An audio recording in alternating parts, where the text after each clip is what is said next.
Hi, traveling is like writing an exam. Failure to prepare is preparing to fail. Therefore, before you travel to any destination of yours, you have to do your homework. Learn something about that country in order to avoid possible challenges. However, many travelers fail to do this and they end up having a lot of difficulties in these countries. Here are top 5 mistakes that you make before traveling abroad. Keep watching to learn more.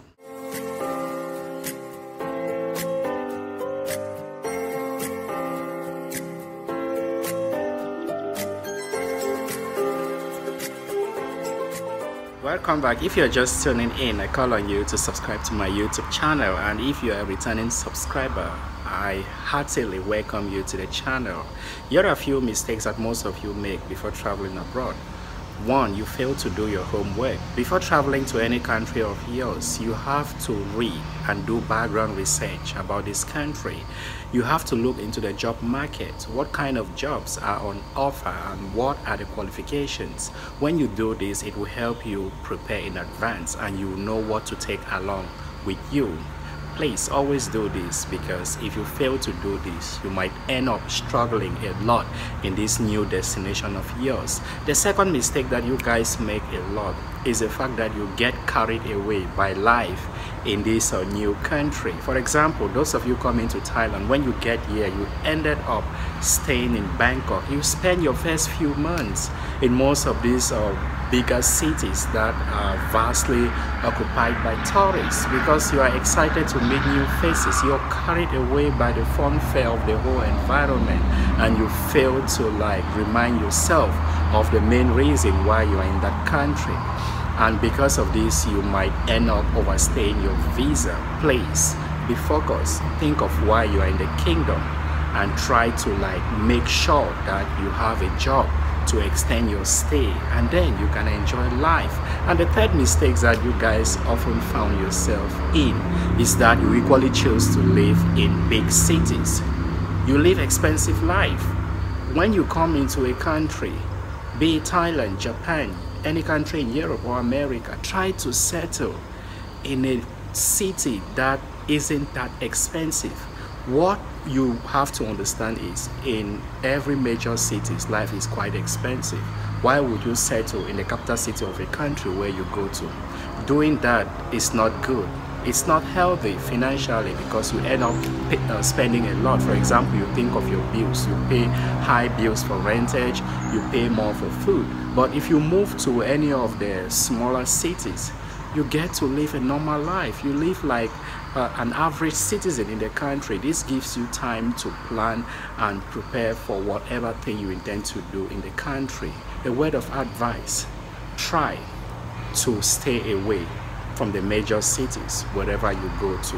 I understand most of you have friends that will pick you up and maybe they're in these cities, but you've got to ask yourself, why are they there? What are they doing? Whatever that made your friends to stay in such major city is not what should make you to stay there. People have different objectives.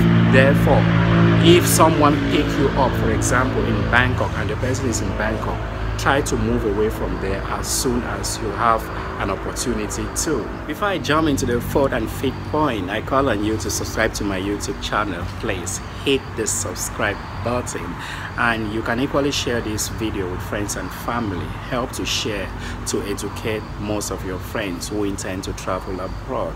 The fourth point that you have to equally think of is the fact that, do you have the right qualification?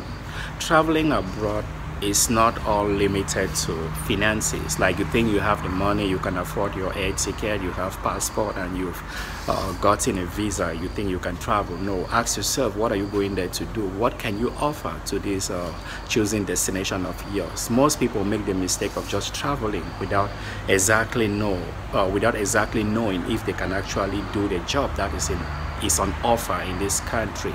That is a huge mistake of yours. Before traveling, make sure you are aware of what is on offer and you have the right qualification for it. For example, if you intend to teach in any of the teaching destinations abroad, be it Japan, China, Thailand, Singapore, Vietnam, Cambodia, then you should make sure that you have at least a bachelor's degree.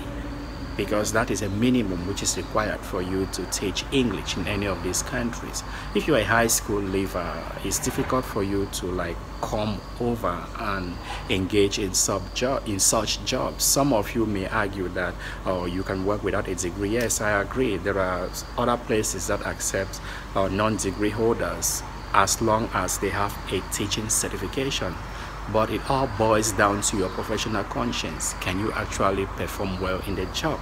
This explains why many people end up losing their job after a semester or a year. It's good to sit and evaluate yourself. Know your weaknesses. Accepting your weaknesses is actually a strength, because from there you can easily grow and you know what you are capable of doing and those things that you are not able to do. And the final point that you should be wary of when you travel abroad is comparison. Yeah, it's quite sad that many of you come over, you try to compare your life with those that have been living in that country long term. Look, to succeed abroad takes time. You see people driving in cars, for example, they have invested time. Nothing comes easy, especially here in Thailand. I challenge you to do your research and ask questions. There is nothing like quick wealth in Thailand.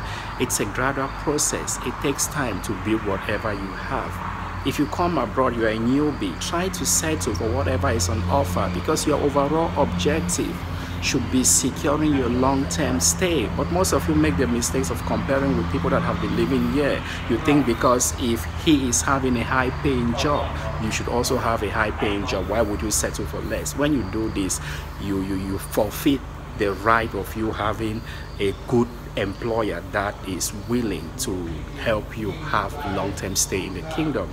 And because of this, most of you keep a living job, like from one job to the other, because you are unsettled. Please, a word of advice: it doesn't cost anything to spend the first year in a normal paying job, or maybe a year or two in a normal paying job. When you're used to the environment, you know your way around the country, you can look for high paying job. I hope these few tips helps you to prepare for your next trip abroad. If you're already abroad, implement these few tips to have your long-term stay and live comfortably. Thanks for watching. See you next time. Bye.